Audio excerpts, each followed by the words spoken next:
আসন্ন নির্বাচনে কুড়িগ্রাম-৪ আসনে বিএনপির মনোনয়নপ্রত্যাশী মিরন মোহাম্মদ ইলিয়াস।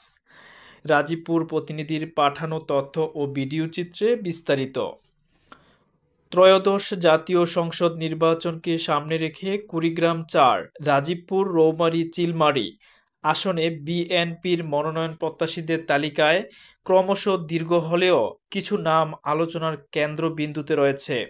তেমনি একজন নেতা হচ্ছেন মিরন মোহাম্মদ ইলিয়াস, একজন পরীক্ষিত তৃণমূল রাজনীতিক, নির্বাচিত জনপ্রতিনিধি ও সংগঠনের প্রতি নির্ভীক কর্মীবান্ধব সৈনিক।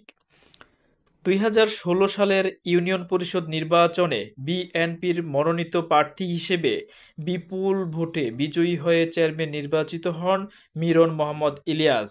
সেই সময় থেকেই জনগণের আস্থা, ভালোবাসা ও বিশ্বাসকে সঙ্গে নিয়ে তিনি দায়িত্ব পালন করে আসছেন। বর্তমানে তিনি রাজীবপুর উপজেলা বিএনপির ১ নং যুগ্ম আহ্বায়ক হিসেবেও দায়িত্ব পালন করছেন। মিরন মোহাম্মদ ইলিয়াস রাজনৈতিক জীবনের শুরু ছাত্র রাজনীতি দিয়ে। রাজীবপুর ডিগ্রি কলেজে অধ্যয়নকালে তিনি ছাত্রদলের সাধারণ সম্পাদক হিসেবে দায়িত্ব পালন করেন। এরপর উপজেলা ছাত্রদলের সাংগঠনিক সম্পাদক এবং পরে যুব দলের সদস্য সচিব হিসেবে গুরুত্বপূর্ণ ভূমিকা পালন করেন।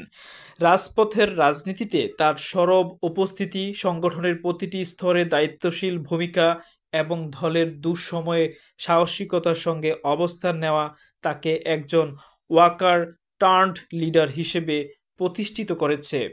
তিনি বরাবরই বিশ্বাস করেন নেতৃত্ব আসে মাঠ থেকে, চেম্বার বা ফ্ল্যাশের আলো থেকে নয়। এ বিশ্বাস থেকেই তিনি সংগঠনের প্রতি আত্মনিবেদিতভাবে কাজ করে গেছেন বছরের পর বছর। একজন ইউপি চেয়ারম্যান হিসেবে মিরন মোহাম্মদ ইলিয়াসের মেয়াদে রাজীবপুরের বিভিন্ন ইউনিয়নে দৃশ্যমান উন্নয়ন সাধিত হয়েছে। সরকারি অনুদান সঠিকভাবে বিতরণ, রাস্তাঘাট সংস্কার, শিক্ষা প্রতিষ্ঠানে সহায়তা, পানি ও পয়ঃনিষ্কাশন ব্যবস্থার উন্নয়ন এবং হতদরিদ্র মানুষের মাঝে সেবা পৌঁছে দেওয়ার কাজে তিনি দৃষ্টান্ত স্থাপন করেছেন।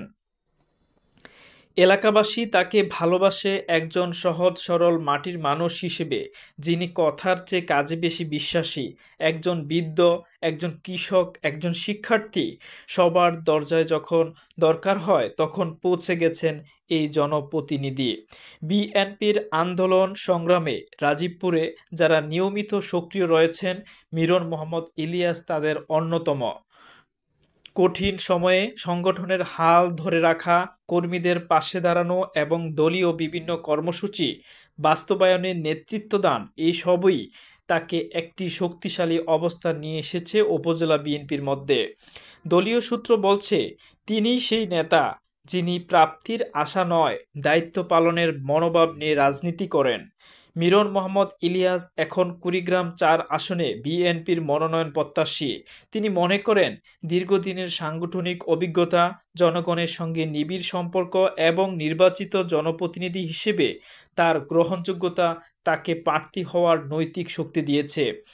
তার ভাষায়, আমি শুধু মনোনয়ন প্রত্যাশী নই, আমি এই অঞ্চলের মানুষের দীর্ঘ বঞ্চনার অবসান ঘটাতে চাই। দীর্ঘদিন ধরে অপেক্ষিত রাজীবপুর রৌমারী চিলমারীর উন্নয়নই হবে আমার অগ্রাধিকার। আমি চাই জনগণের কণ্ঠ হয়ে জাতীয় সংসদে কথা বলতে।